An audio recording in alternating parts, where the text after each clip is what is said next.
Guys, Couldn't figure out how to move it. we're gonna get going, okay? Okay, thanks everybody for coming. Let me read this. This meeting of the Sandy Neck Board is being recorded and broadcast on the Town of Barnstable's Government Access Channel. In accordance with the Massachusetts General Laws, Chapter 30A, Section 20, the chair must inquire whether anyone else is recording this meeting, and if so, to please make their presence known. Seeing nobody, we'll move on. Okay, you've probably seen we have our special guest here tonight, but we're going to try to get through a few things first just to get the ball rolling. So we'll start with roll call. Rich French. Pete Sampu. Bill Monroe. Maureen Piccioni. Jacob Tender. Nina Coleman, park manager. Donna Bragg. And Tom O'Neill. Thanks, everybody. Minutes of May 12th. Anybody have any additions, subtractions, comments, anything needs to be discussed? Otherwise, I'll look for a motion to approve. Make a motion to accept the minutes as presented. Okay, all in favor? Aye. Motion carried. Thank you, guys. We need this fellow to introduce himself because we don't know who he is Yeah. yet. You are? Oh, I'm sorry, Bill Carey. There you go. Okay, Good answer. we're going to try to amend the agenda a little bit just to get Zach going here. So let me just give a brief introduction here. As you all know, it's no news to you that Sandy Neck is home to a multitude of wildlife species. Some of them endangered, some of them aren't, but they're all extremely valuable resources. We're very fortunate to have at Sandy Neck a dedicated team out there who are, really see themselves as wildlife stewards to the animals that live there. And very fortunate at the same time to have a critical resource like the Cape Wildlife Center to support them in that role. And it's really the only resource available to provide that service. And I know in certain towns in Massachusetts, there's no resource. In some cases, they don't. I think some probably don't even have animal control, never mind, a Cape Wildlife Center. So we're very fortunate to have that. And from my perspective, I've been, my wife will introduce in a second. She's been volunteering there for years. And one of the things that's critical to me is that the mission and the belief of the Cape Wildlife Center and the broader organization, which is New England Wildlife Centers, really believe that every species, no matter how popular or charismatic, plays a role in the ecosystem, in that respect is important. So they, and that kind of process or that mentality really feeds a healthy ecosystem, because all animals, everybody might not like rats, but they are critical to the ecosystem, at the end of the day, and as valuable as a cute fox in that sense. So, I think to ignore that is to really, not be kind of, clear about the importance of balance in this system. So I just want to show, rather than speak anymore, I just want to show two slides that I think best illustrate what I'm talking about. On the left is a seagull that was brought in, I think, last week, that had attempted to capture a rather large clam to eat. Unfortunately, the clam closed on the seagull's beak. The Sandy Neck team, illustrative of just what I said, rescued the seagull and brought it into the Cape Wildlife Center, presented them with this problem, and eventually they were able to get the clam to release without hurting it.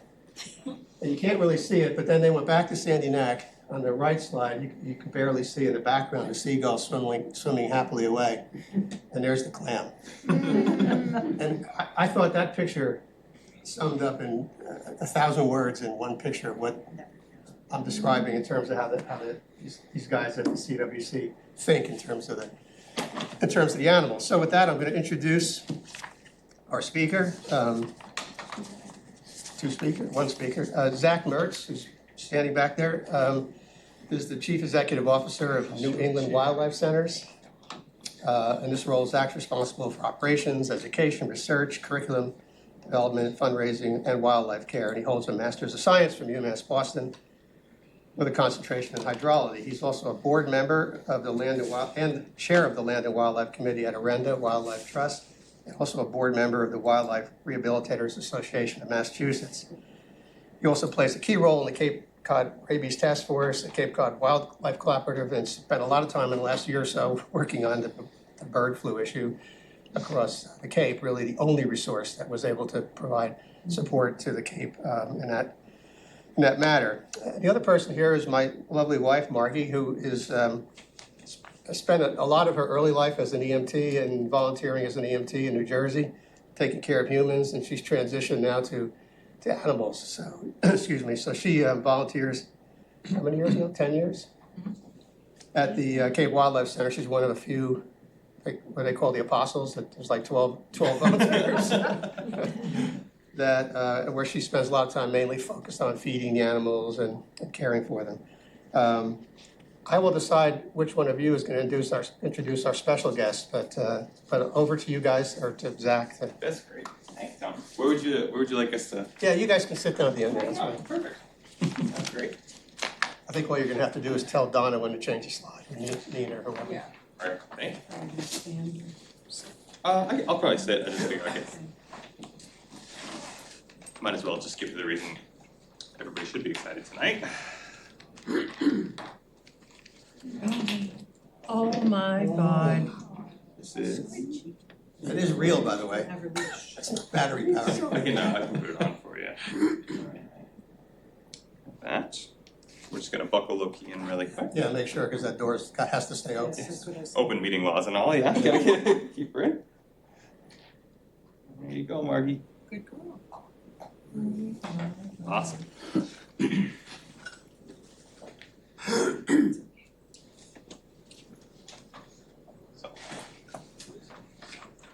So I just want to say thank you to you all, Tom, for having us tonight.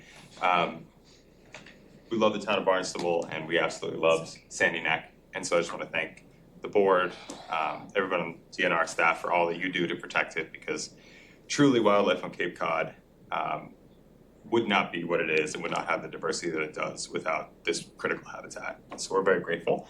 And we are also very grateful for the opportunity to care for the wildlife when they do get into a little bit of trouble.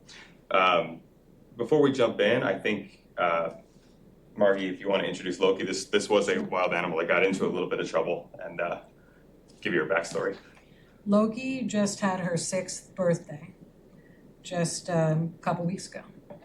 And she was brought to us by Wareham Animal Control. She had fallen or been kicked out of her nest as a nestling. And she was 3 or 4 weeks old, we figure, when she came to us. She was missing an eye, as you can maybe see. And you can maybe also see that her beak is misaligned. Sometimes the other nestlings in the nest will viciously toss out other siblings if they see something's wrong with them or in competing for food from the parents. So she was found at the bottom of a tree and brought to us. And because she was a baby and hadn't been old enough to learn to hunt from the parents, she was determined as unreleasable. So we got permission from the state to make her educational animal.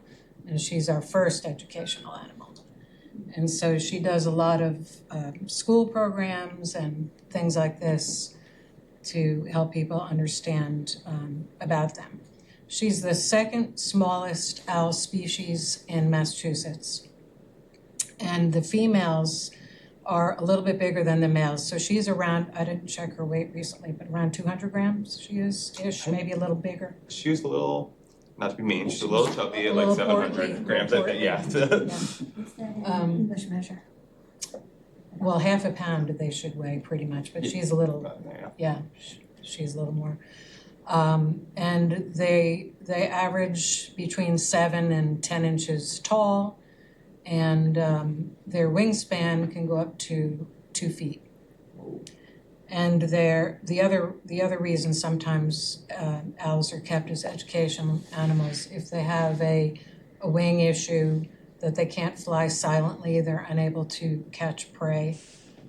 But she can fly, but because if she had been an adult with one eye and had previously hunted, there are plenty of adults with one eye that are flying. But because she didn't learn, it would be inhumane to release her. And Quick question. Is that in part because their hearing is what helps them identify their prey items instead of their sight? Both, but their hearing is very acute. The tufts that you see are just feathers. They're not her ears. Her ears are on the sides of her head and they're asymmetrical, not like ours.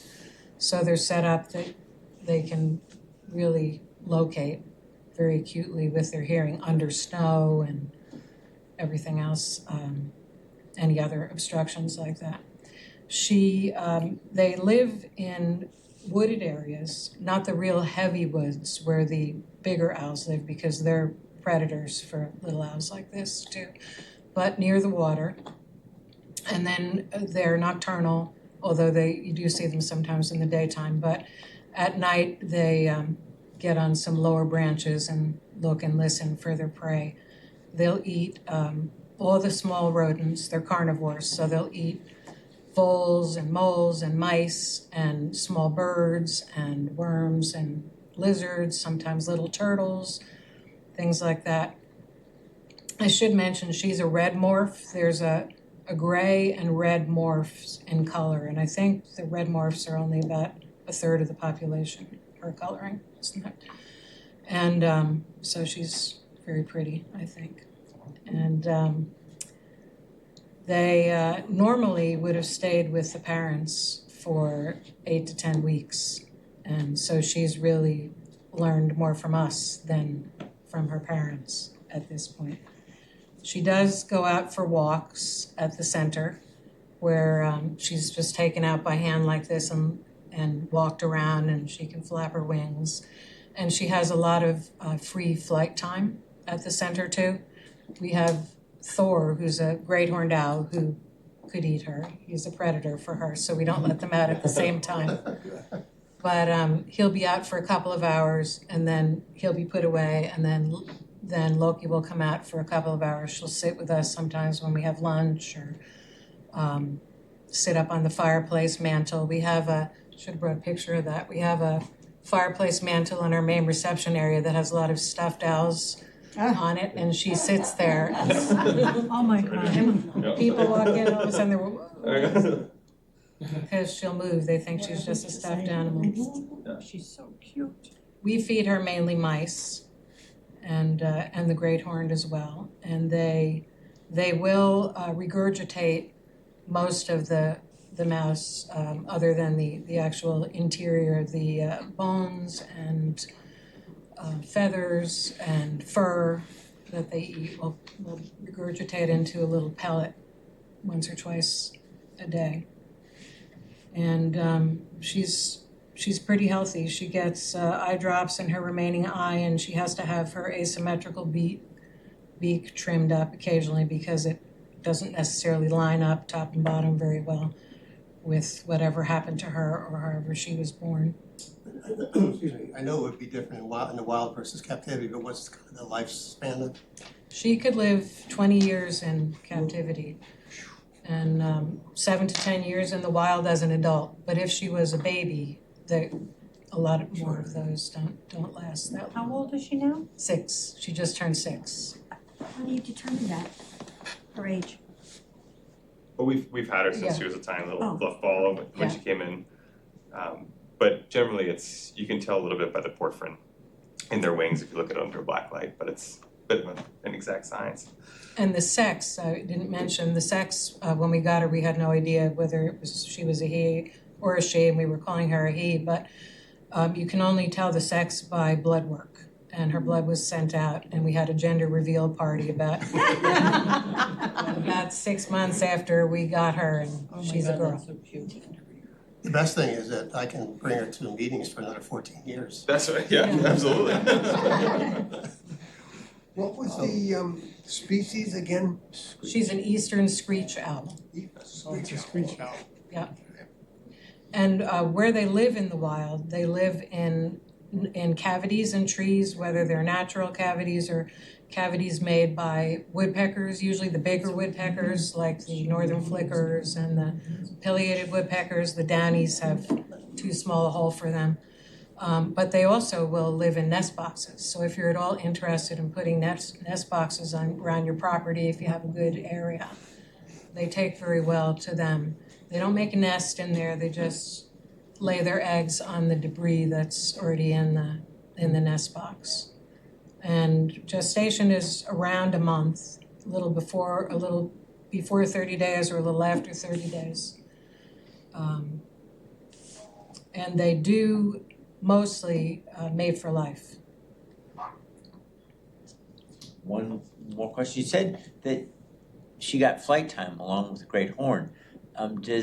Is that within an enclosed area, or they come back to you all after they fly off away? We do, so truthfully, they have outdoor cages, but they much prefer the indoor space we have for them, Okay. which is also our lobby.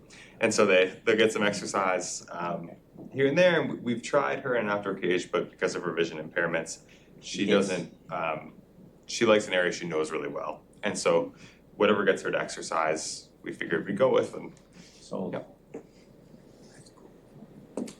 Well, before we totally ruined Zach's presentation by presenting the owl first. I see. Go ahead, Bill. Does she talk? She doesn't, but she does. She is. Sometimes she will trill back at you, but Yeah. she doesn't speak. Yeah. Yeah, she does, and we'll hear her hooting occasionally, mostly at night. Yeah, they're pretty loud at night.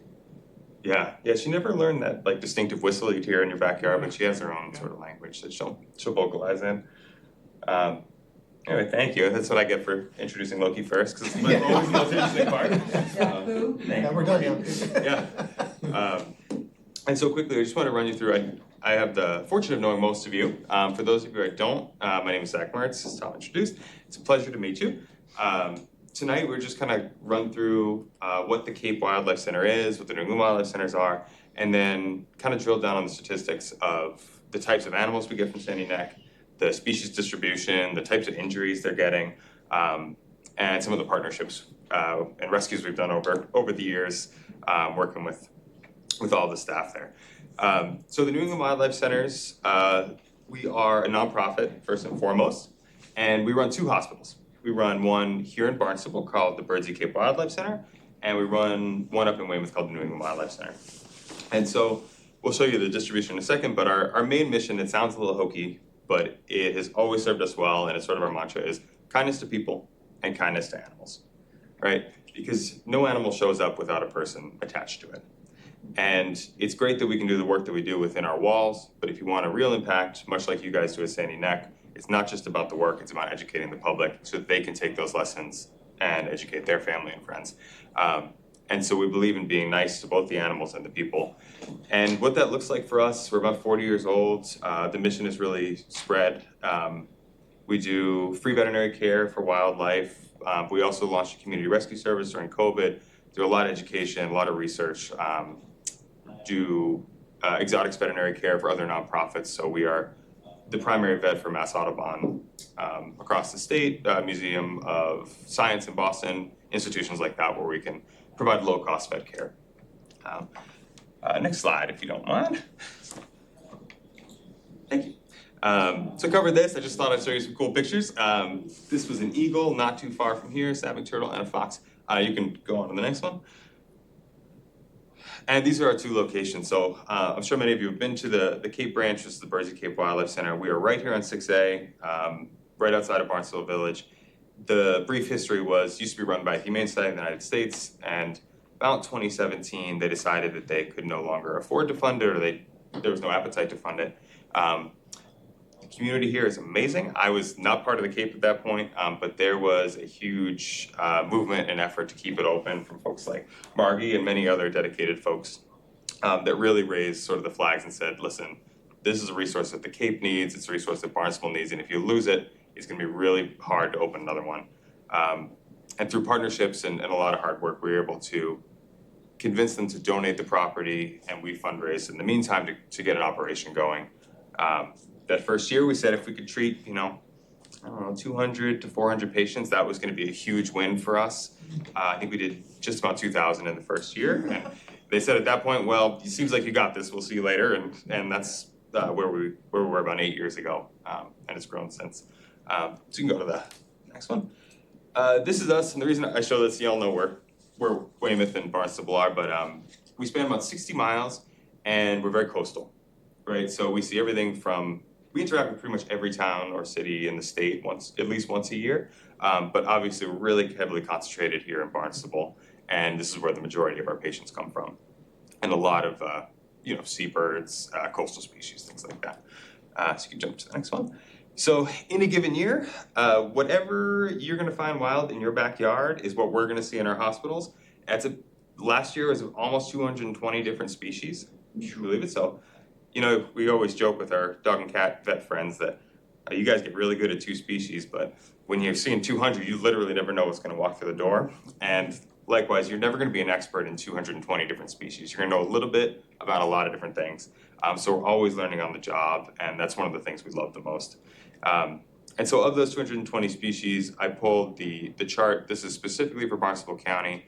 The majority of what we're seeing is mammals, but not by much. There's a good chunk of birds, and there's a good chunk these days of turtles. And so we're very lucky to work with the Sandy Neck folks on terrapin, and if there's one that ever should get into trouble, and any Head Start organizations say their turtle got sick, they oftentimes will bring them over to us for vet care. You can jump forward. And this is why I look a little tired right now. This is what our intakes look like for the year. So those large peaks is just about this week. Every year we see a massive increase in the number of patients for a bunch of reasons, but one, it's baby season. Everything that lives here or breeds here is having their babies. Those youngsters are growing up, and like youngsters do, they get into trouble. And it's also, it's the summer on Cape Cod. We get a lot more people, a lot more tourists, a lot more people driving on the roads, a lot more people doing yard work, clearing trees, all those kind of things. When that happens, it overlaps with wildlife habitat. That's when animals get into trouble. And so that's what it translates to for us. So in a given year, we'll see about 5,000 wild animals between our 2 hospitals. And that's pretty high volume. And then probably another 1,000 in free support to other wildlife rehabbers and clinics and places like that. So you can jump to the next one. And so I thought I would throw this up. I pulled this statistic yesterday or 2 days ago, and this year we divided, we go by villages in our system there, but about 40% of our patients at our Cape location came from Barnstable. And that's a pretty impressive statistic. That is a high volume of animals that get into trouble, a high volume that we treat. And I think it also really speaks to the community here in Barnstable and to the municipal resources that you guys have, because DNR, animal control, the Sandy Neck folks are absolutely top notch. I mean, they are out there patrolling, getting animals, interacting with the public, and making sure the animals that do run into trouble get the help they need. And as Tom mentioned, that's not something we see in every town. There are plenty of towns out there that don't even have animal control resources, or if they do, they don't want to touch wildlife.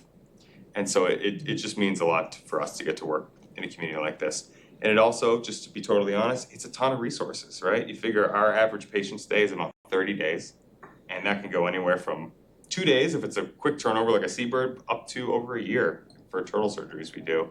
We're a full veterinary hospital. Anybody who's brought their dog or cat to the vet recently knows it's not cheap, and we certainly haven't been immune to many of the prices and economic forces that we're all looking at right now. Our at cost for medications, surgical equipment, supplies has gone up about 20% in the last 2 years. Yeah. So you have Hyannis, Centerville, like where does Osterville, Marston's Mills, does that all fall under Barnstable, or I'm confused? It does. So what this was the most prevalent city. So this graphic's not the best, but I went through and added up Hyannis, Centerville, Osterville, everything, and all of it came to about 40% of our patients. The pie graph only just shows the largest proportion of patients. I got you. So you can jump to the next one. Perfect. All right, and this one, I know you guys know better than I do. But Sandy Neck, speaking of all the patients from Barnstable, is really the heart of the ecosystem here. It's an incredible place, as you know. I mean, it's dynamic as barrier things are always shifting, the topography is always shifting, the hydrology is always changing, storms can have big influences. But it is one of the few, it's one of my favorite places on earth, I should mention. But it's also one of the few places I've been where you can be in a full beach environment and then simultaneously walk by a salt marsh and then also a freshwater vernal pool.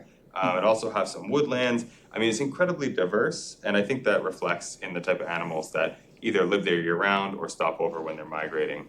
It is something absolutely worth protecting, as you all know. So you can jump to the next one if you don't mind. And so this is a slide I pulled, and I change it from time to time, but I thought you might be interested in what drives patients into us. And so I'll tell you, these aren't just the Sandy Neck patients, these are any patients that were within a few miles of Sandy Neck, just because there's a lot of habitat overlap with different species.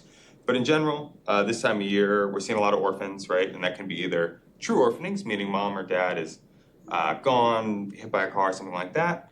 It can also be kidnappings, and we say that with love, but baby animals are cute, and occasionally folks will pick up an animal that doesn't necessarily need help and bring it into us and separate it from its parents. So we always do our best to reunite them, but it makes up a good portion of what we see this time of year.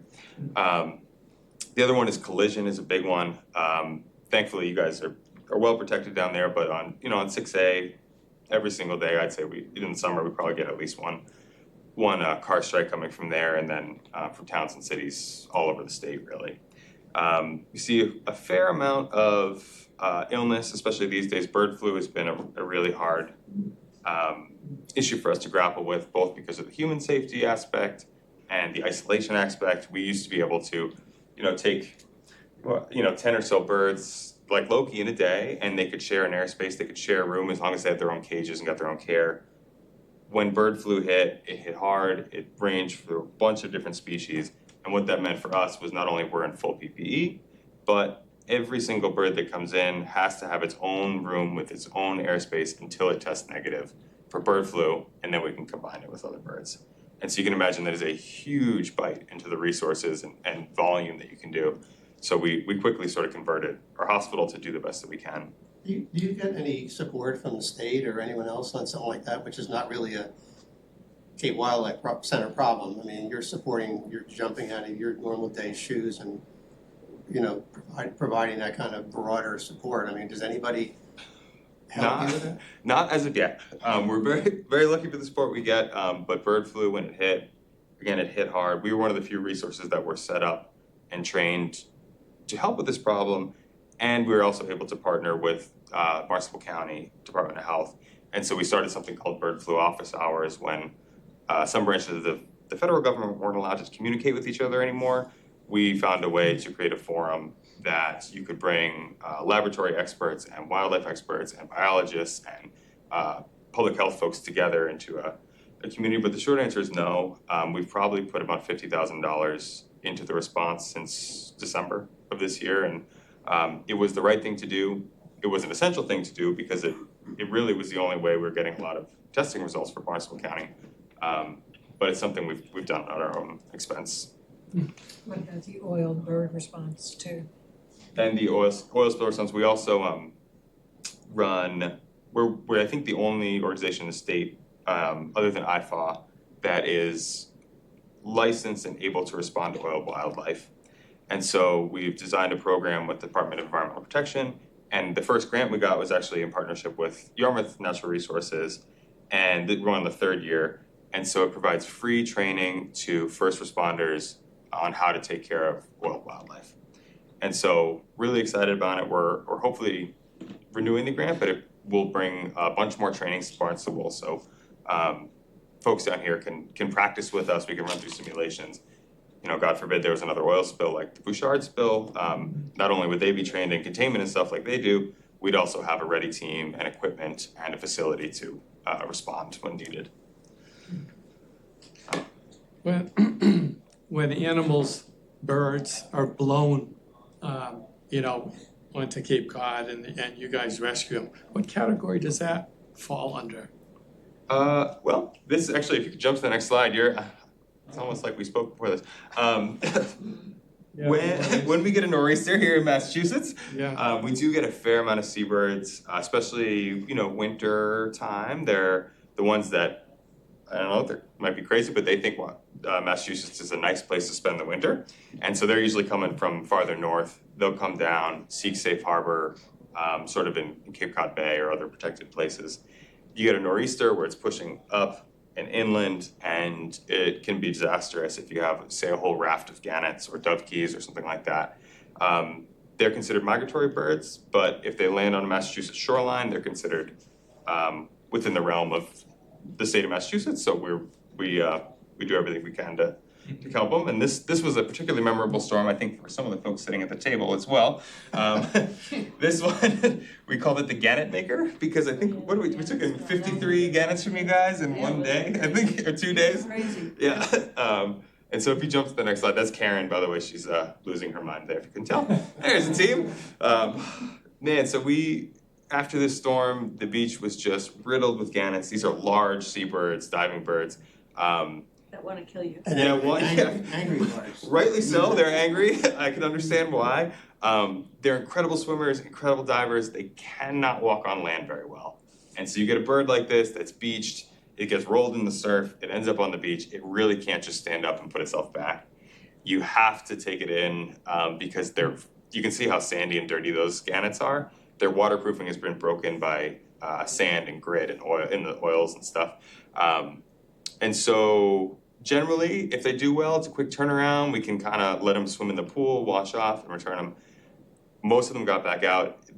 In this day, I forget how many hours you guys are out there. We just kept filling up this van with these birds, and it was no joke.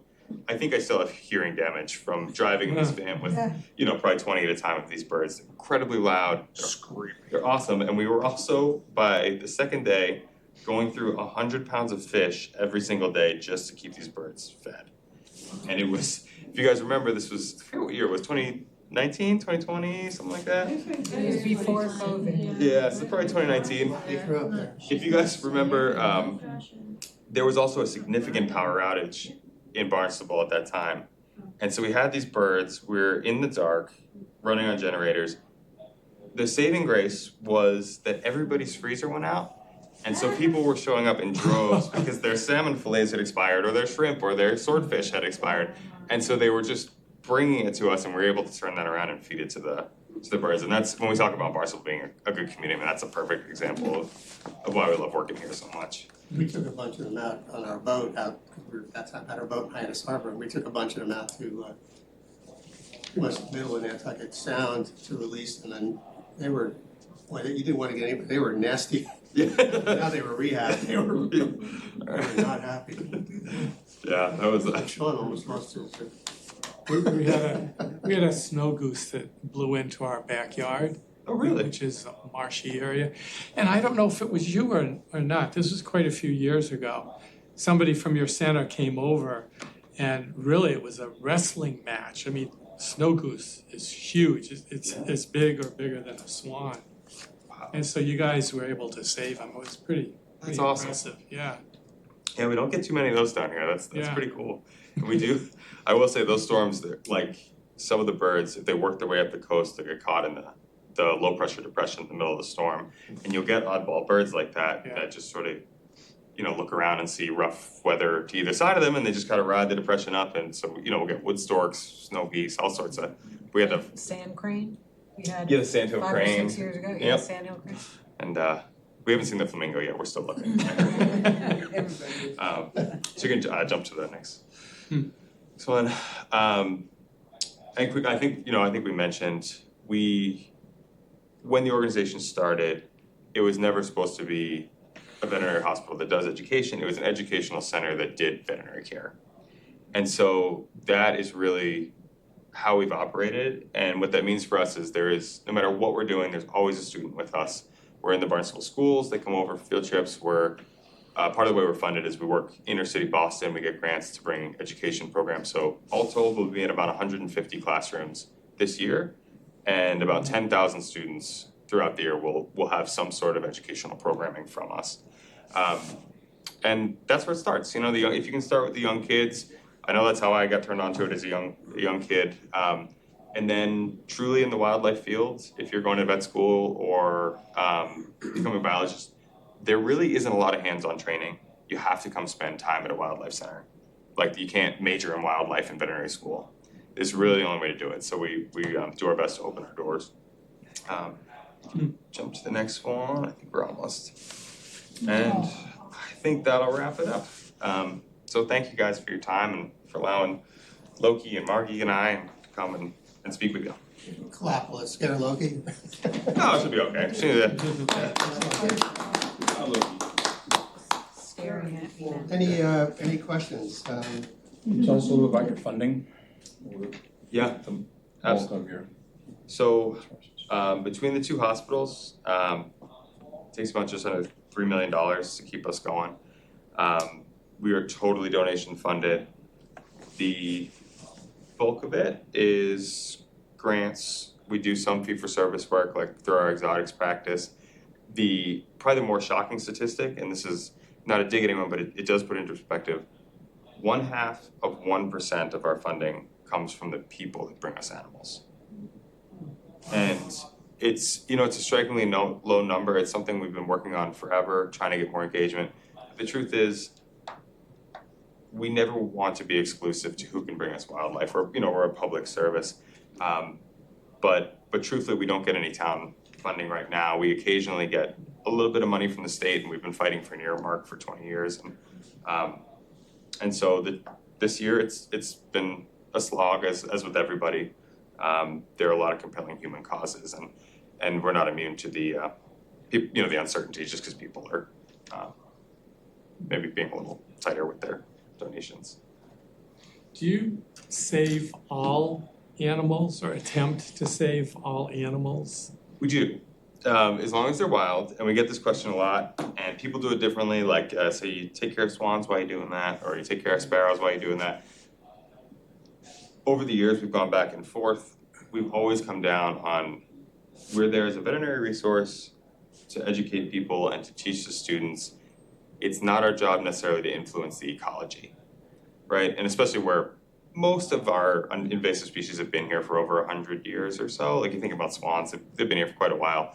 Us not treating a swan in trouble is gonna have, zero effect on the population of swans. But if we can give it help and use that as a platform to teach and talk about what we do, and that's sort of where we land on it.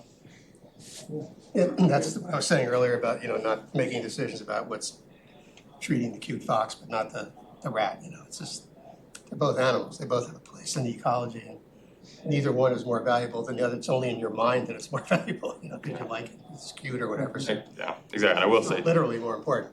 and I will say to any animal that unfortunately doesn't make it because of medication stuff, it ends up in a freezer, and that's an animal that's taken out of the food chain, right? So an animal that either is released to the wild or whatever, it means another animal isn't killed for a predator to eat, and that's the other piece of that.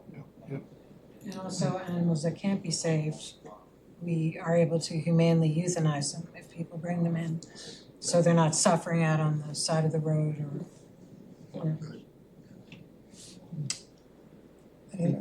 Sure, this is Chris Clark, by the way, she's one of our town councilors who's, Thank you very much. I'm so lucky to be here today.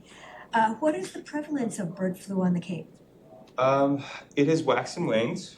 Lucky us on Cape Cod, when the first outbreak of this strain happened in 2022, we were the first spot that had a true outbreak in Barnstable County here. Really? Yep. And so over the last 3 years, December, January, February were our highest number of cases. And we were seeing it through our hospital, sometimes 10, 15, 20 cases a week. This time of year, it tends to wane a little bit. The last 2 years, we saw a little peak, a little spike in June, but nothing in the last couple of weeks. But it is, at times, reasonably prevalent, and that's important for a couple of reasons. One, wild birds at the reservoir. Waterfowl are particularly hit hard, but it crosses over, obviously, into domestic poultry really easily. And so that's why we were working with the state so closely and Barnstable County so closely, was to make sure that if wild birds are being surveilled, so we knew where hotspots were. So if you had chickens or you were a farmer or whatever, you would have good data about, when you should really be careful. And also because of it is technically a zoonotic disease that people can get. And so understanding, if there was a big outbreak like there was in a few spots in the Cape, in Plymouth, if there was a bunch of dead birds, we could get the word out to citizens and say, hey, don't walk your dogs here. take extra precautions if you have birds at home or, things like that.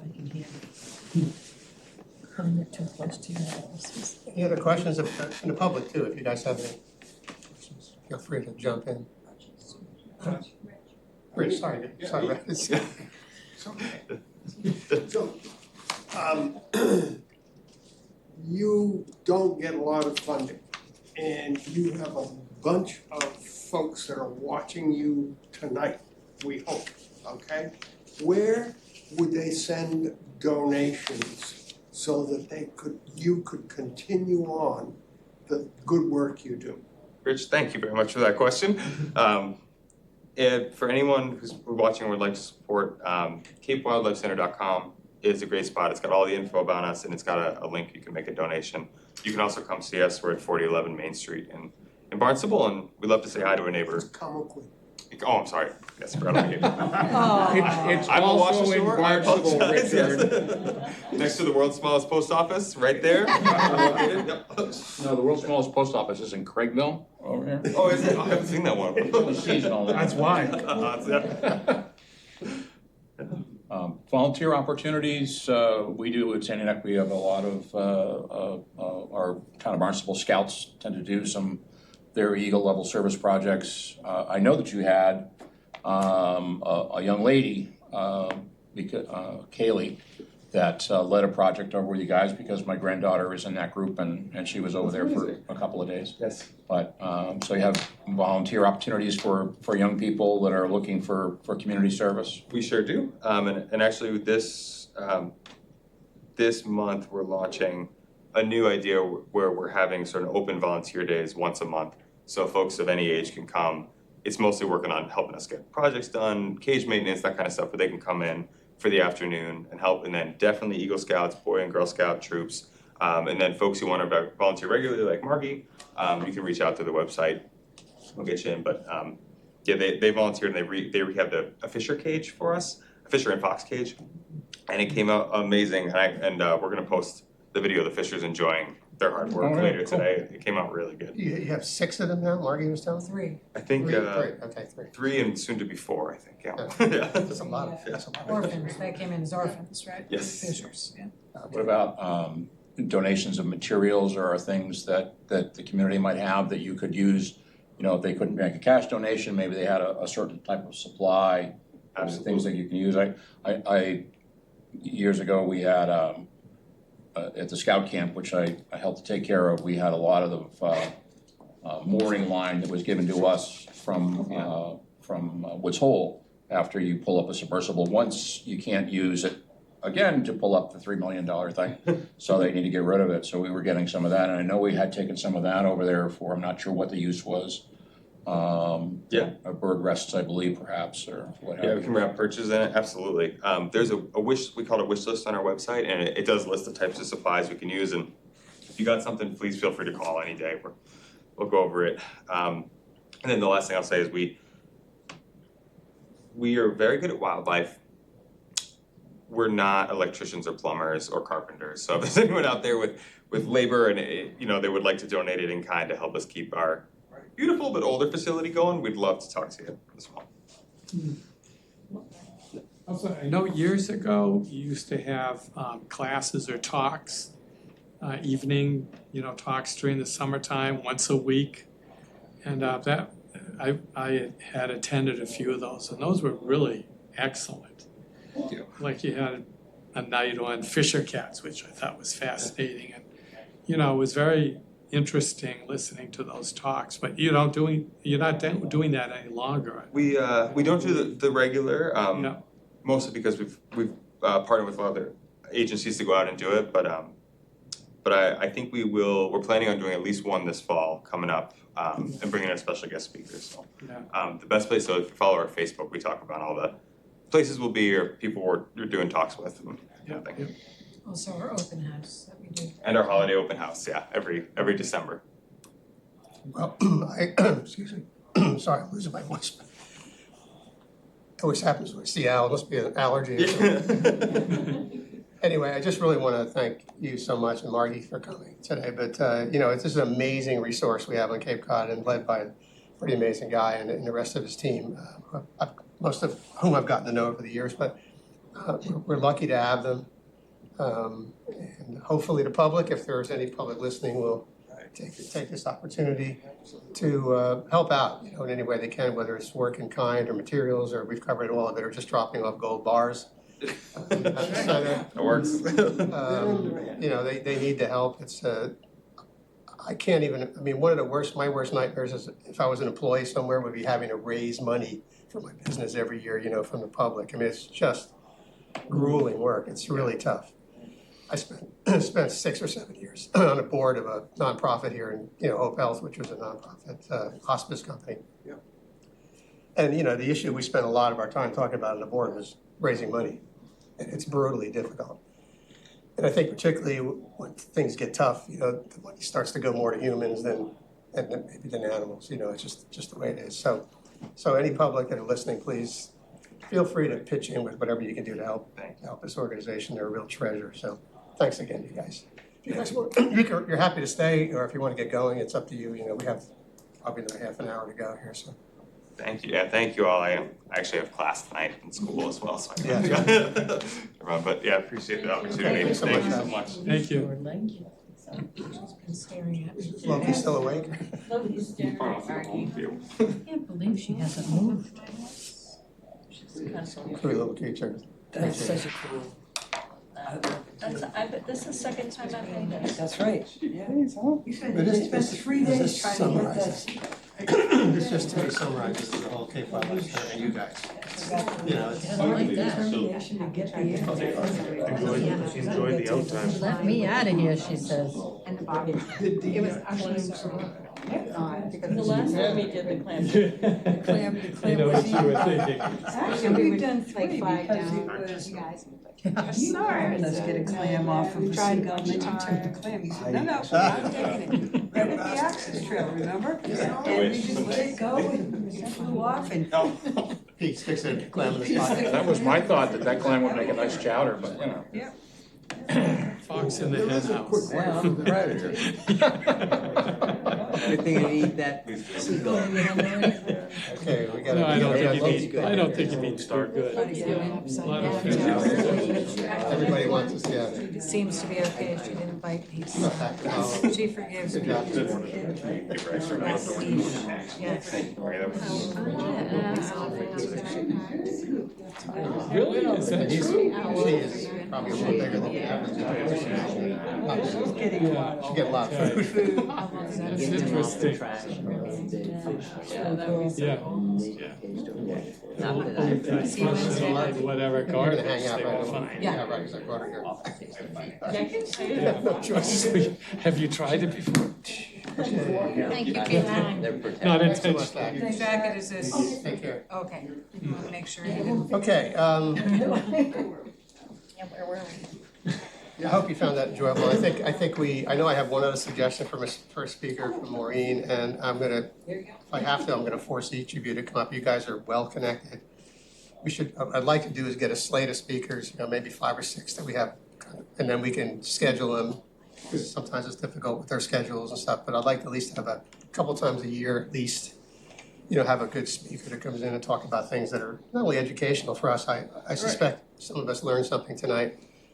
But also, just connected to Sandy Neck and what we're supposed to be doing as a board, which is important. So again, I'll chase you off of this, but if you can get some ideas, Good. I'm sure if you thought about it, we'd have many more suggestions than we could even deal with. So, okay, so let's continue with the agenda. So correspondence, anything? Okay, staff report then. Thank you. Good evening. First of all, I'd like to introduce Jake Turner. Hello. He's our new full-time, 3/4 of the year natural resource officer. Jake comes from the rec department. He's an EMT and a lifeguard, and actually the guy that certifies the lifeguards. So a very handy person to have around. Jake has certified a number of staff, including myself. And we're really excited to have him here. So I wanted to bring him along. I think you know pretty much everybody. For the most part, yeah. Gotten to see a lot of faces out there already, so yeah. Jack of all trades. Welcome. Yes. Trying to be. Jacob Aldridge. Jack of all trades, yes. Not the first time I've heard that one. So great, and I'll just jump right into our staff report. So this is the June 9th report. Currently, we're at 1 mile. I've emailed everybody about that. Cottage owners are using Trail 1 so far, only a few escorts. Trail 1 and the back trails seem to be doing well, and we haven't had any big tides since we did the beach closure, so everything is running 10-4. Day trippers are parking headlights towards the dunes, so as soon as we reduce the size of the beach, we start getting a little micromanagey about our parking. And so all those day trippers have a day tripper area, the campers have coned area, the portable toilets are in the day tripper area, the whole rigmarole, and people fall right back into it pretty quickly. Our gatehouse hours are 8 a.m. to 9 p.m. We're now fully staffed. You'll see a lot of familiar faces. The kids, the young adults, have returned from college, and I think we only have a few new faces this year. Our ORV beach, as you know, is open 8 a.m. to 10 p.m. and campfires are allowed, weather permitting. And our speed limit is 5 miles an hour, which is creepy crawly. Barely moving, people. And that is for safety of each other and also the safety of our endangered species. A lot of up and coming events. We have our Sandy Neck Terrapin hike. I have a slide on the terrapin releases. There's a million terrapin releases, but right now in terms of organized hikes, we have one on 6/12, which is coming up. 6/17 in search of diamondback terrapins. Our plover walk is on the 18th, so we'll be able to go to at least a plover nest, probably not chicks on that date. And then flora and fauna, I usually take that one. We look at what's in bloom, what the tracks are, kind of anything that pops up that's interesting. Our junior ranger starts in July, and you sign up through the rec department.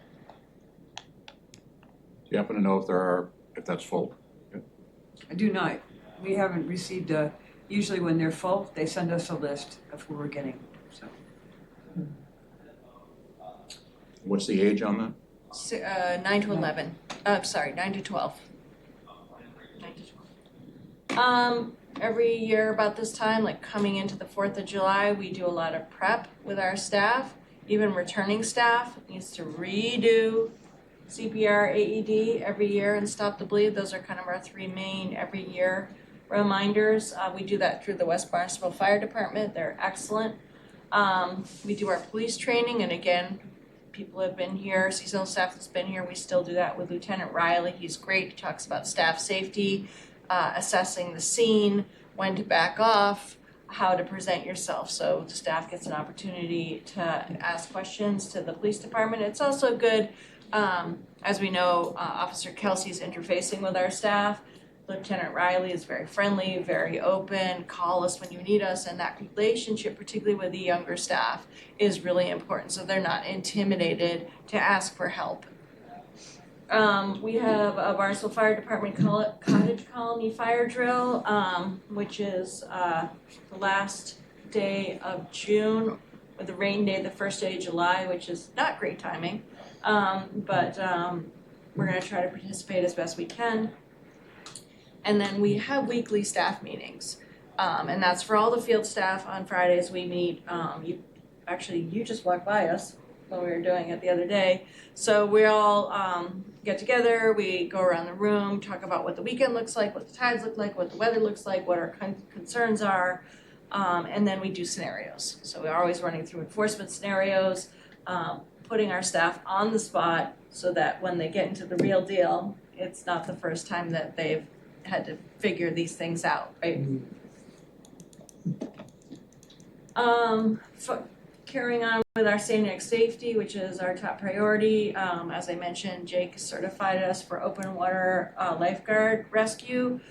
So there's 3 full-time Sandy Neck members that have, we worked on that this winter and we're certified. That will be combined with the jet ski, which will be deployed on certain days. So the feeling there is that we can have a two-person rescue on the jet ski, and also not only are we all trained on how to operate the jet ski, but we're also trained on then getting into the water with an individual if need be. As I mentioned, NRO Turner is a certified EMT, and Red Cross lifeguard instructor, and Emery is also an EMT. And finally, the police truck is at the gatehouse. It's gray. I wish it was white and blue, but it's gray. Have you guys seen it? Like you look at it, you're like, there's a truck. But we Put the lights on. yeah, right. We like to stage that so people are like, is there a cop around? So we did have some details over Memorial Day weekend, but we all know it was a bit of a washout. And then we start our details in earnest that third weekend in June. Real busy with our terrapin releases. We had 31 schools. We're working through 31 schools. Staff brings them out now. We have multiple staff members that are capable of bringing out a group. This is a smaller group. Sometimes we have a whole grade up and we can't bring them out to the water, but and they all yell goodbye. It was very cute. But Owen is sort of our star turtle release fellow. And we're gonna have 36 turtles released. To remind everybody, we used to do 2 turtles, a school or agency. Now we're doing 1 turtle because our turtle numbers are so high. To 89 nests as of today. Oh. Yeah. Whew. How did that happen? 89 89 nests, so 15 years ago, 89 nests would have been the season. Yeah. So we're at 89 nests and we're not even anywhere near peak yet. There's a diamondback terrapin right there, female coming up to nest in Hudsonia tomentosa, otherwise known as poverty grass, which has been in full bloom. Gorgeous. Sandy Neck is very, very pretty this time of year. So we had a big storm. I don't know if anybody noticed, but we had a big nor'easter come in, and of course it was the Friday, so the big tide that really did its due diligence on our beast, which was the 8 a.m., 8:14 in the morning on Friday before Memorial Day weekend. And that tide just came honking in. Right up to the dune, all the, 85% of our fencing gone. 3/4 of our plover nest gone. What else? Equipment everywhere. Our radar signs. Pallets? 2 feet of water gone. Pallets survived. Pallets survived. They got They were covered up 8 with inches sand. Covered. Yeah. They were there. So that was unpleasant, but it's not the first time. And we scrambled. The staff was amazing because we knew that mine's on too. So we both did it. We knew that folks. So we kept the beach closed on Friday because it was covered with debris. The toilets were on the sides. Blah blah blah. But we knew that come Saturday morning at 8 a.m. people were going to be trying to get out there. Campers were still making plans. So the whole staff rallied and we got sort of piecemealed some fencing together and pulled it together for a Saturday opening. But we did lose a lot of our plover nests. We didn't lose, do I have a, yes. How come, I saw it. It's funny, it doesn't go on the screen. Do you guys see that? That's annoying. Yeah, I know it. I'm giving up. All right, so what's going on here? This is called Nest Story. So everything's digital now. It gets easier and easier. So yellow is nest, an active plover nest. Red was a plover nest. That's where you would have had a first attempt in this case. So this one is 36A is the red one here, and 36B. It's the same pair.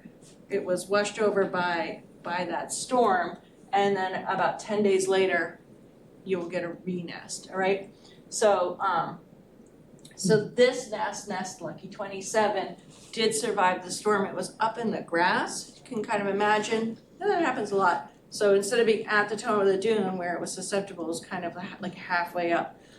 So this nest 27 has hatched. Are we still at 3 chicks there? 4 chicks as of about an hour ago. They're running out towards Trail 6. That's where we want them to go. Thank you. They're going the right way. I'm back to being off Sunday, Monday, so I'm always kind of catching up at the meeting, which isn't ideal. So these chicks, we knew when they were due to hatch, because we count when the 4th egg goes down, and then the following day that's 1, and then we count to 25, and that's the day we need to close the beach. So we're at a mile. We have 3 nests that still will potentially hatch. We do lose them a lot. They're all kind of due very, very early June, 1st, 2nd, 3rd of July. Sorry. So that's not ideal. So it's likely we'll be about here for the 4th of July, is what it is. I will tell you, Duxbury Beach has 700 feet of off-road vehicle coverage. So when people complain. Out of 1,500 pallets. How's Nauset, do we know? I don't.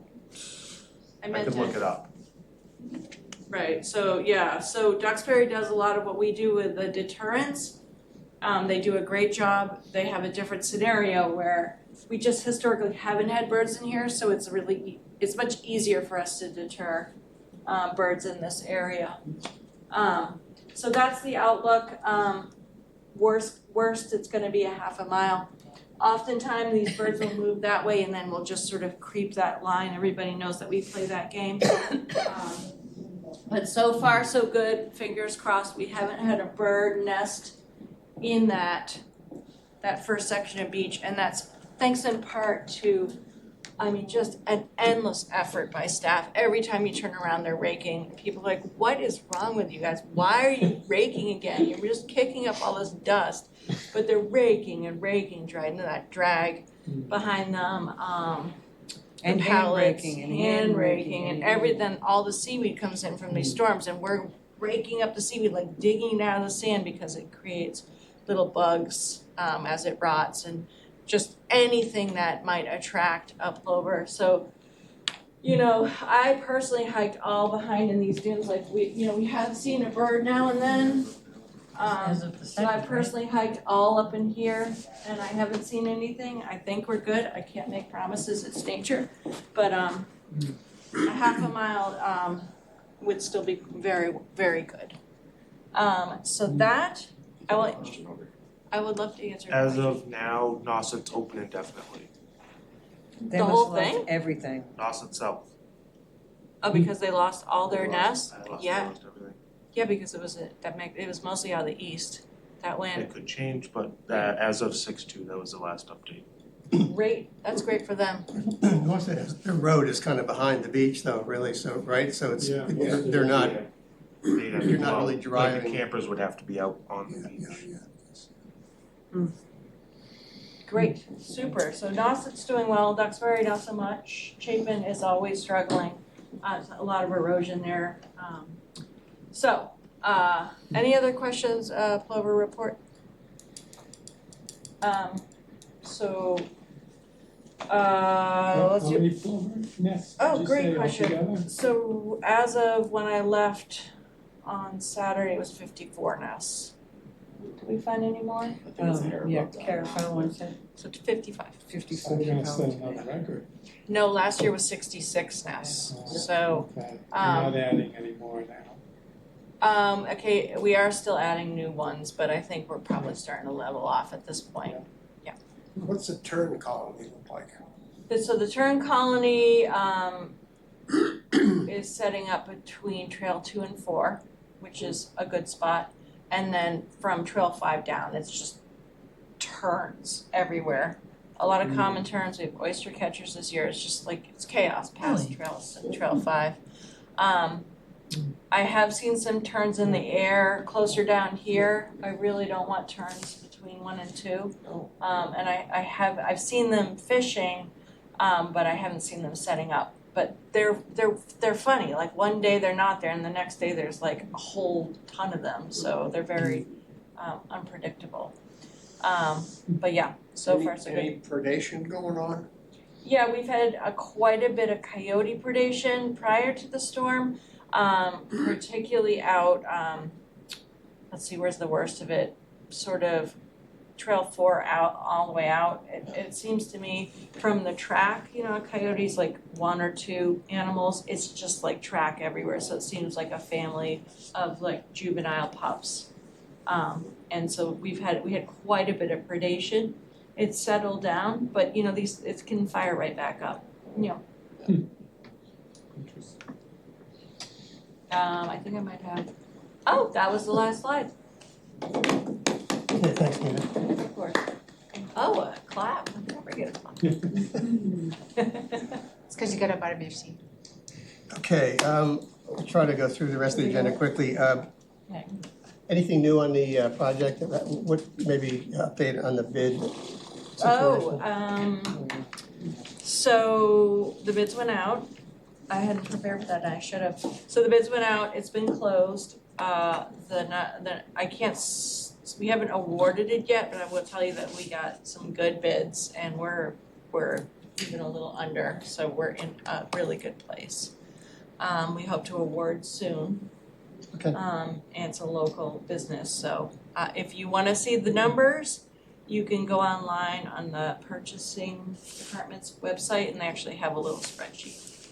It shows you all the numbers, but they're basically what they were like from 5 million to 9 million was the spread. And then alternatives on top of alternates on top of that, so. And how about the grants? Anything new on those? So, we're coming into the CZM grant, we're starting to work on that. We put in a letter of intent or interest or whatever with this NIFWIF grant, which is a federal grant, but apparently still funded. So that letter has been submitted and then we may or may not be invited. Obviously, it's a lot of money because it's federal, but then you have the whole country to compete with. But CZM, we're coming into that time where that's due. We're also coming into the time where our CZM grant that we're working under right now is almost over, which is July 1st. So we were trying to button that down, just to remind everybody that grant was working on, the funding was for like permitting and some end of project design. So we're marching forward. We did do quite a bit of outreach since I last met with you guys, which as you may remember is required through the MVP grant, the $2.8 million grant. We had the High West, which was our school that we chose to bring to Sandy Neck. We had all the third graders come for a whole day. And some of those kids had never had sand in their shoes, and we had so much fun with them. We went all out with it. We had the taxidermy animals. I had cranberries for them to taste. They loved the sandbox. They were learning about sand and beach grass in the sandbox. Antonio had all the toys out on the beach, all the the jet ski and the trucks, and it was like honk honk like the whole time, like the kids got it. So we had a mock turtle nest and they dug it up, and so it was huge. It was a huge and exciting day for the kids, and we really enjoyed it. Our consultants are working on educational signage about the project, but also about ecology in general, which was all funded through the grant. Then one of our ideas is to create instead of just talking about climate change, but to actually have like a post with the different storms on it, that we can keep adding storms, and then having that be more interactive.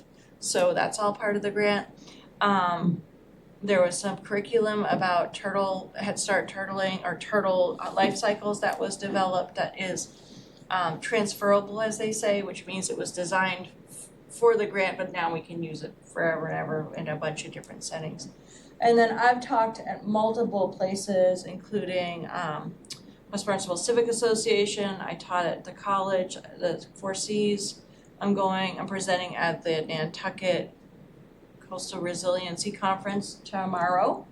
There's a bunch of other ones. So it's sort of it's jazzed up a lot of interest and a lot of outreach to have us talk about our project.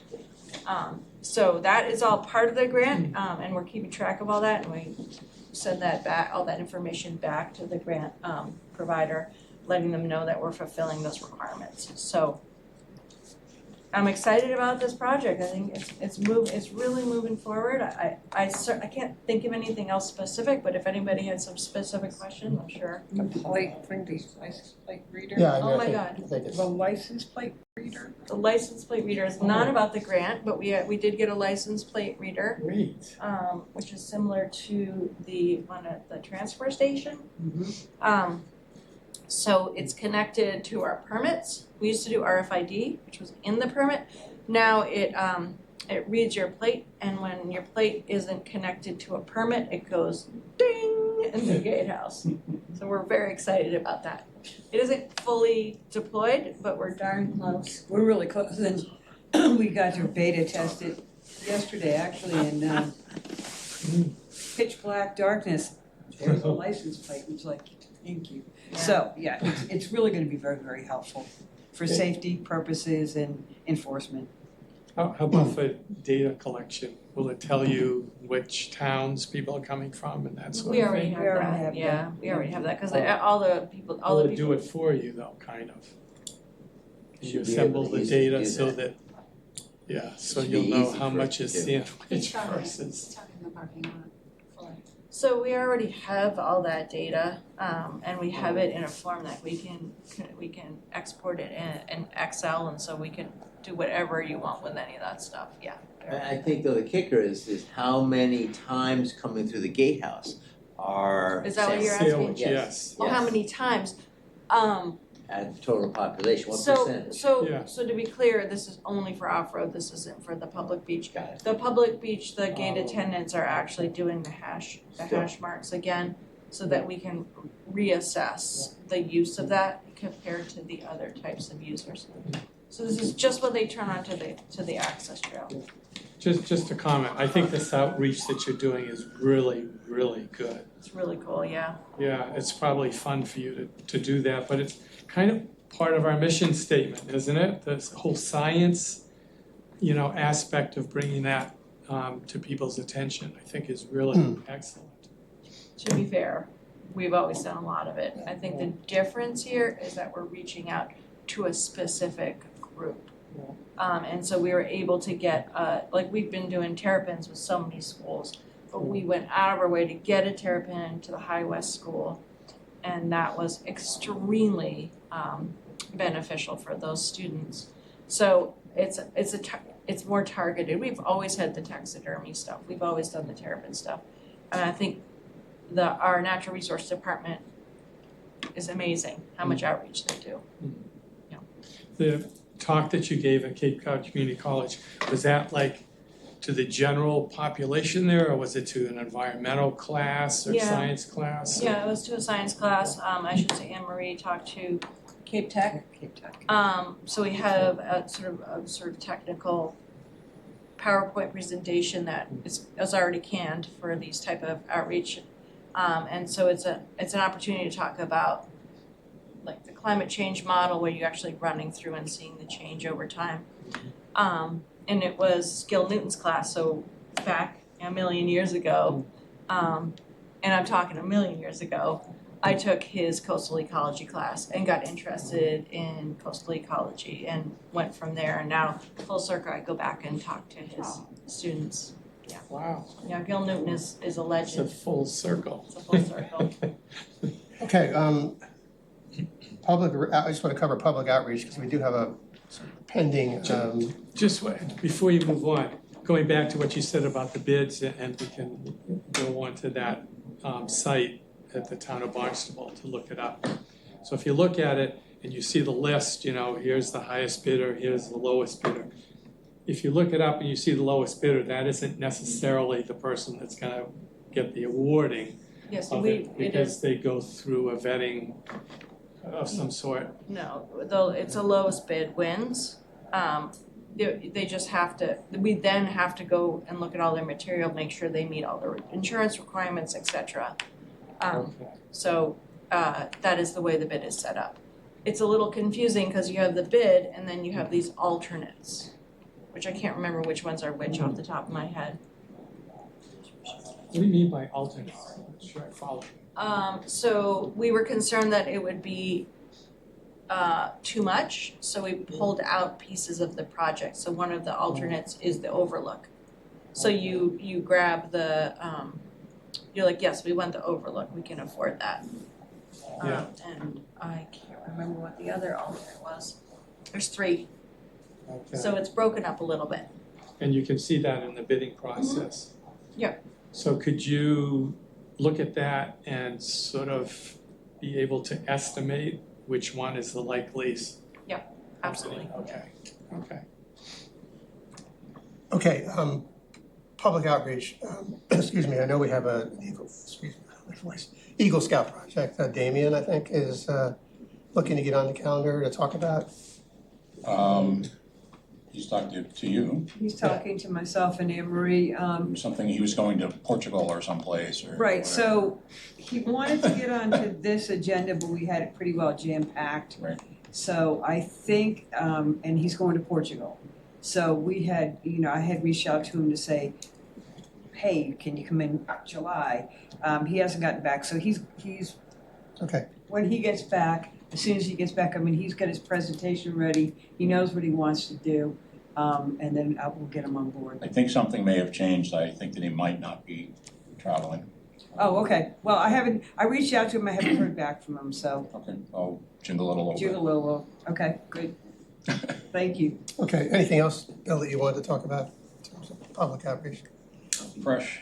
Okay, new business, just real quick, I mentioned last time, we've had this discussion a couple times about thinking about, the role of the board going forward.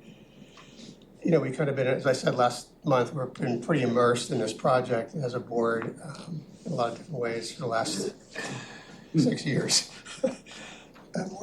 Actually, almost 8 years.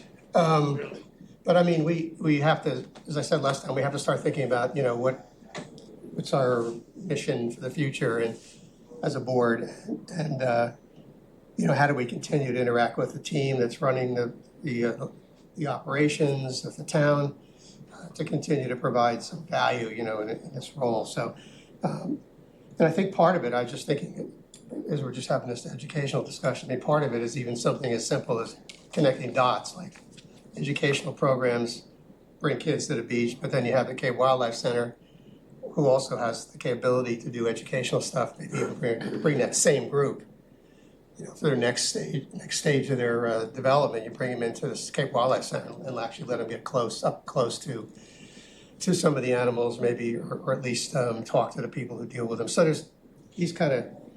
I think we're gonna need to do, I'd like to do maybe a discussion format in July, and I promised I'd put an agenda together, which I will. It's just to kind of talk as a board, maybe for half an hour about, how do we take this board forward? We have a mission statement outlined in the documents that were produced back in 2003. They're pretty clear. I think they're still relevant, focusing on, conservation, beach erosion, economic sustainability of the beach. It is a business effectively, supported only by fees, so it's important that it runs like a business. Excuse me, and also, public outreach, which we talked about a little bit. So, what do we do next is kind of is the question. What projects can the board either take responsibility for themselves or ourselves? What projects should we be thinking about recommending to the town council or the town manager? Working with the team, I mean, I think the main benefit of a board is that we sit here with some time on our hands, which maybe the town folks don't have and the Tandy Neck team doesn't have because they're very operational. We have a lot. I mean, I added it up once. The amount of experience sitting around this table on this board, just in Rich alone, is significant. Older. Yeah, That's all. Pete, how long have you been on the board? I mean, you've been on this board for 20 years. 20 years. Bill, you've been. I don't know, ask Ken, he drive me here. Rich was born in this conference room, possibly. But even the newbies, I mean, I'm over 10 years and Maureen's probably the newest of many, but so we need to figure out is how do we, capitalize on that experience and knowledge and having a bit of time and connections, like Zach and like others that you guys have to start to think about what are our next, what's our next raison d'etre? Why are we here? What are we doing that's adding value to either the town council, or the Sandy Neck team? I don't have a clue what the answer to that is. But I do know if we don't think about it consciously, nothing will happen. It'll just be sporadic or haphazard. So I really would like to at least start that conversation and then possibly have that as an agenda item going forward. So we have have some accountability around starting to continue to drive the value of the board forward. Okay? So I will come up with a brief outline, which I'll circulate in time for everybody to comment on. Speaking of people's time and commitment, Nate, and at the moment his last name escapes me. Nate King. King, thank you. It was a long time. He went back to Sandy Neck governing board. Yeah. Right. Did we ever do anything as far as memorializing him in some way on the beach? We intended to, it just, yeah, I forget why. I know that when he left and we knew that he was very, very ill, we were gonna present him with one of those skim boards that we had, and that never materialized, but we have not memorialized. I know I sent him a letter on behalf of the board. Yeah, I mean, I'd like to, he saw his family around. I'd like to kind of revisit that and see if there's some way. We have Doug's Rock out there, and there are other ways that, Doug's Rock is very comfortable, by the way. You can just get up there. Well, we had an idea Yeah. at the time that we just didn't execute on. Is that still a good idea, or? Well, I mean, we could give it to his family. Oh, you're talking about something at the Yeah, beach? something tangible, but I mean, if you're looking for a memorial, yeah, you guys think of Of that. course, memorial usually indicates that there was money given, in honor, but, Well, we have Tystor Ranter Rock. That's right. We did, we have, Doug Rock, yeah, The Doug Rock. the Doug Rock, Doug's Rock. yeah, the comfortable Doug. Do you guys want There's to, a since you're story behind that the one. most familiar out there, do you want to come up with some thoughts on what we We could got do the big there? rock. At the gatehouse, remember we had it moved? Oh, yeah, we did, yeah. Is that gonna get moved? No, I During the don't think so. project? No, I don't think so. No, that was a rock they were digging up. They were making the sidewalks in Sandwich, and I drove by it, and they kept digging and digging, and the rock was getting bigger and bigger. And I said to Nina, "I That's want our that rock." And she goes, "Okay." And she goes up to the guys, and they said, "We'll move it. Where do you want it?" And they, "Donna, where do you want it?" I said, "Right there." So when you're looking across from the gatehouse, it's massive. That'd be a perfect spot for something like that. Something, yeah. So what do we have to do to get that done? It's a bit of a project to get it approved by the town. I think somebody should probably approach the family and see if this is something they're interested in. I'm not sure if it's an Yeah. engraved rock or if it's putting a plaque on the rock, which is doable because I've seen those in other places. So I think it's just sort of thinking that out. You mean contacting Nate's widow or family? Yeah, the daughter's still around. Yeah, I remember I I'd be either happy to spoke do to his that. daughter, or at the time I I'll was. work with you. His daughter bought my camper. I think I still have her phone number. She goes up to Sandy Neck. Well, I'm see, happy to- that's the kind of connection that we need to continue to, if the family's still going out there, oh, that's Dad's Rock, or, whatever it is, Yeah, so. it's huge. We need to show appreciation for folks that have, put in the work, So you guys start, when you go to Sandy Neck, start picking out your rocks. So, okay, let's figure out what we're gonna do. So, I'm happy to contact the family if anyone else thinks there's a better idea. If you think I'd it'd be happy to, you because I used to do work it, you with know them. longer than I did, so. Yeah, I used to work. I'd be Okay, happy why don't to- you do it then, Rich? I'll do that. Yep. So we have someone that can contact the family, but if we're gonna do that, we need to have our act together before we contact the family, so. Yeah, I know. I mean, personally, I think a plaque in the rock in that location is good. The Doug Rock is kind of almost It's a it's thing, like, yeah. it's a thing, Yeah. because it just says Doug. It doesn't even say his last name, and it's way on the back of the rock. Didn't want it out front. Yeah, it's, But no. Yeah, well, not I very think, formal. they might feel the same way, I don't know, but let's, Yeah, you know when to get a vibe on that. Well, you need to respect people, the families, Right. wishes and stuff, but. Yeah. why don't you see what has to be done, just hang on a second before I lose the thought, why don't you just see what the worst case, in other words, the most difficult thing to get approved, would maybe putting a plaque in there and stuff in terms of cost and effort. See if we can get that approved. I don't know who has to approve it. Does that go to Mark, or is it just? No, there's an actual That person. Yeah, Department it's an of Memorial, actual memorial thing, yeah. Policy. Okay, They It's have a to be policy, but approved you by have to get it, you council. have to get it approved. Is that a council approval? No, the town manager developed that recently because people were putting up memorial Yeah, right. benches by the, and making consequences for the town. Yeah. Being upended because of a storm or something like that. But the town manager has a procedure.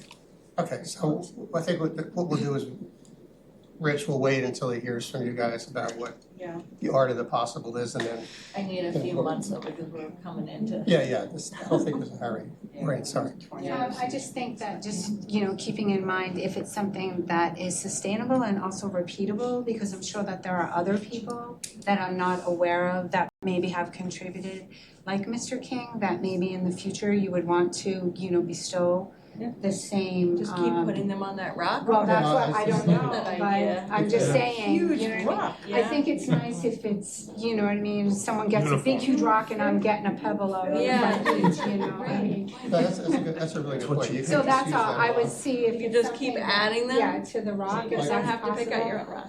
own rock. You don't have to pick out a rock, it should be like, just pick out your space on the rock. I need a rock because I gotta go in front of the marsh trail in front of my camp, so people are driving through my front yard. That's not a bad idea. You could actually do like you do with like tennis trophies where you just engrave the I name on it. love this idea. I do too, I think it's awesome. Yeah, Yours to carry forward as soon as Memorial the rock. season dies down. it's awesome, because people like to climb on that rock.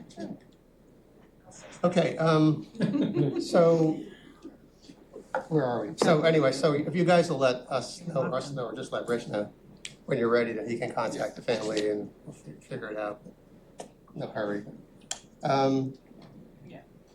To be That continued. was it. So July, just in terms of the July agenda, we'll have potentially the Eagle Scout Maybe, and excuse me, just the discussion I was talking about a minute ago. We also have election of officers that yes, month that's too. correct, that's on the, yeah. There's nothing on the August agenda in terms of standard stuff, and then September, we're back to fee discussions again. And then regulations in October, so that's the kind of calendar going forward. So I don't have anything else. Anybody have any other public comment? Do you guys have anything? Appreciate you coming here. Anybody have anything else? If not, we will, Motion to adjourn. Second. all in favor? Aye. Aye. Thanks, everybody.